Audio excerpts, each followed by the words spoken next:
哈喽，大家好，我是萌萌，欢迎回来我频道。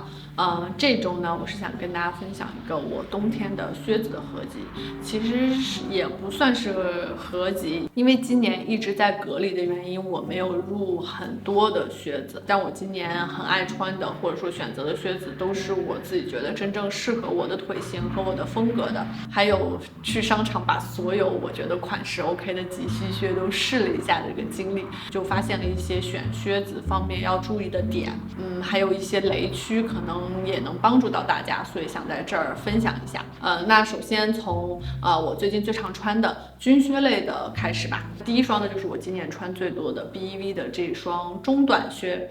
它的靴筒是比较高的，几乎能到我小腿一半的位置，整个靴型是非常厚重的这种军靴，算是我所有靴子里面最重最厚的一双。像它我刚买回来的时候，我还觉得可能它风格太强烈了，不是非常好搭，而且靴筒这么高的话可能会吃腿，就是会显得我的小腿比较短。但实际上它穿上之后效果要比想象中好非常多，甚至比我去年同一风格的那种军靴要显得腿更细更好看一些，所以我还专门把这两双鞋拿出来给大家比较一下。那首先是这个 BV 的靴子穿起来的样子，就是它看起来呢是会显得我的小腿比较细的这种感觉，主要就还是因为它的这个靴型、鞋脸，包括鞋的侧面都非常的大，就比我小腿的正面还要宽，外加它的靴筒是比较收的，有松紧的，所以会显得我的小腿是比较细的这种感觉。关于吃腿的问题，我自己这么穿的话，完全没有觉得它在吃腿，就显得我的腿其实还是挺长的。然后我现在给大家穿一下这双。就这双普安娜的靴子我自己也非常喜欢，因为它们两个都是很重的，会显得腿比较细，但是它们两个对比着穿，大家有没有发现其实 BV 的这一双显得我小腿最粗这个地方更细一些，或者说小腿线条更直一些，因为它靴筒比较长，可以挡住我小腿这一块的曲线。就是他们两个其实穿搭的风格是完全类似的，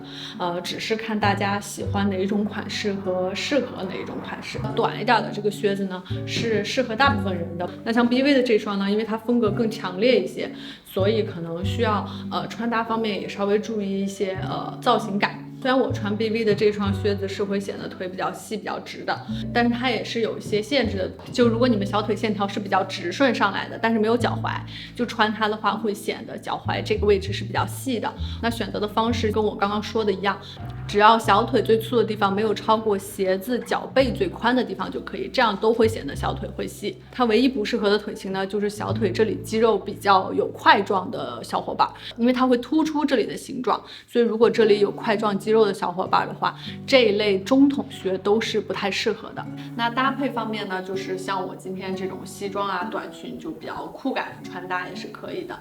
还有就是跟一些长裙类的，就是能跟这个靴子无缝衔接的，或者说裤子，就是我今年很喜欢把这个靴子跟裤子搭在一块儿。那这个差不多就是今年我觉得这种军靴的一些选择方式和要注意的点。那接下来想要跟大家分享的呢，就是这种西部靴，然后我有两双，但是它们两个有一些微妙的不同，所以穿着效果也不一样。那这个靴子呢，它穿上之后是这个样子。那首先不太适合裙装，因为它对于腿型的要求非常的高，它是跟切尔西靴结合的。旁边这里也是非常紧的，正面的线条看起来总是觉得小腿的线条没有那么显细。靴子是黑色的，我们的腿呢颜色是稍浅的，外加它的脚踝又是收得很紧，所以就让最细的脚踝和其他地方的对比特别明显。所以有这样的对比的话，就不利于修饰小腿的线条。它这个穿裙子的时候可以用缺点来形容点，对于穿裤子来说呢就是优点，因为裤子的话，如果是9分的裤子有露出脚踝的话，跟这个靴子搭配在一块呢，就会显得自己的脚踝很细。这个的对比呢，大家可以去看我去年的一个靴子的视频。那像这双白色的呢，它就更适合裙装一些，因为它的靴筒大家也可以看是没有松紧的，只是有个拉链，所以为了给脚的活动范围比较广，做的就稍宽一些。这样穿上就蛮明显的，它在我脚踝的地方就没有收缩的效果，就是因为脚踝处靴筒的松紧程度，所以影响了它们这个在上脚之后细微的差别。所以稍微粗一点的靴筒呢是更适合裙装，然后这种窄一点的靴筒呢是更适合裤装。就是它们两个是穿裤装都没有问题，只不过如果穿裙装的话，我比较建议靴筒稍微宽一点的会更好，对于小腿的形状要求会更友好一些。那这个大概是我对于短靴今年的一些新的总结。接下来就是到重头戏了，及膝靴怎么选？就我去年好像有一点眉目，但是没有这么明确的总结。那今年呢，就是因为入了我很喜欢的款式，所以呢就有几点特别重要。第一是及膝靴的靴筒宽度怎么选择，第二就是及膝靴的靴筒材质给这个视觉效果造成的差异。就比如说我现在手上的这双马靴，是我从去年一直种草到现在，今年终于入了。当时我没有入它的原因也是怕它的靴筒宽度问题，因为去年里我有去商场试了我自己觉得款式好看的所有这类马靴，然后发现所有的马靴都对于我的腿来说过宽。这一双的话，我买回来发现它跟我的腿是刚刚好的。就及膝靴的宽度判断呢，其实不是从正面，因为不管从试穿还是从照片的模特图什么的，你都不能从正面明确判断出适不适合自己，一定要看的是侧面。比如说这双是我从哪都满意的，就是它的正面跟我的腿型也很契合，没有比我的腿宽很多。侧面的话也是只比我的腿宽一点点，就跟我小腿的空间间隔不超过我小腿的1/2，就是这个宽度是最合适的。那另外一双我想跟大家分享的这个靴子呢，就是一个错误示范，我专门买回来给大家做错误示范。这个就是正面看起来跟我现在这个靴子差不多，但是侧面简直就是噩梦，因为它实在是过宽。我给大家穿一下穿上的效果，静态图可能模特图什么的大家看到是这个效果，但是其实侧面就很可怕了。这双靴子的侧面就是正面看起来不错，然后侧面看起来怎么回事？这个宽度就完全不 OK， 这个怎么穿就是穿起来太怪了，就宽的这个可以宽出来这么多。那还有就是比这种中等靴型更窄一点的靴子，比如说像我去年的这一双，大家我不知道还记不记得，就是穿在牛仔裤里非常好看的一个靴子，因为它可以假装冒充是短靴，正面穿上的效果其实也是差不多的。就是大家有没有发现，不管靴筒的粗细差别，它们正面的区别都不是非常大的都是在侧面。就比如说这双很细的靴子，大家就可以看我的脚踝是有曲线的，很细的样子，就算它是白色，看起来也是细的。那像这一双马靴呢，看起来比较硬朗。这两个唱腿效果，我觉得都是比宽的那一个好很多的，它们都是有可取之处。比如说像这种很窄的靴子，它就很适合跟长裙或者说牛仔裤搭配在一块儿，尤其是跟这种长裙类的放在一块儿，因为它看起来是能够中和冬天比较厚重的这种感觉，会看起来穿搭更有呼吸感，更轻盈。所以我觉得靴筒的宽度你宁愿要窄一点的，也不要宽一点的。至于中间的最合适，除了不同的靴筒穿着效果不一样之外，我其实在这儿最想跟大家分享的就是，如果大家在购物期间就是不想试的情况下，比如说网购或者说在商场里头靴子很多，不想一个一个脱下来试，一眼先排除掉那些不适合自己的宽度，我就把这3个排在一块儿给大家看一下。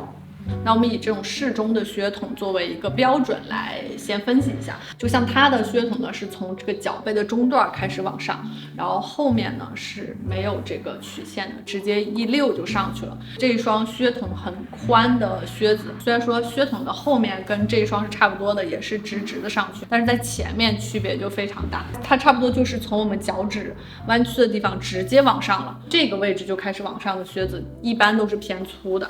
像它们2个脚后跟都对上的情况下，可以看这个地方更靠前。那窄的这个呢，就是另外一种感觉，前面开始的位置跟这个适中的是类似的，它是在脚后跟的这个位置往里面收了。一般这种的话，鞋型都是偏窄一点的。至于靴筒的形状和曲线呢，现在的靴子基本上都做的是偏直一点的，很少会做小腿曲线很弯的，所以一般没有特别需要注意的点。那关于靴子的靴筒粗细的选择大概就是这样的。至于像这种特别宽阔的靴子，其实也不是说就不能穿了，它也是一种现在的风格，我也很喜欢，只不过要选择适度的宽度，像这双是过宽的，然后我自己比较喜欢的有一双 Dodam 他们的靴子，还有一双像那个 Store 的，他们的靴筒应该是都比这个窄的，所以我准备再去调研一下，看哪一双更适合自己。最后想跟大家分享这种皮质的软硬，因为像我去年其实也入了一双这种类似马靴的款式，靴筒的宽度算差不多。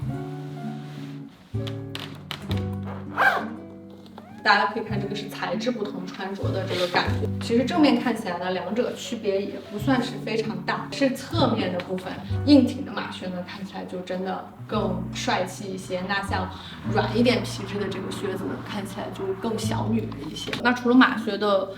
材质选择之外呢，像这种宽版和窄版的靴子，它们的软硬程度的选择呢，像这种窄版的它都会做得很软，因为已经比较紧了，所以为了更舒适的活动，它都是做的这种很软的皮质，或者说有弹性的皮质。宽版靴子的皮质就是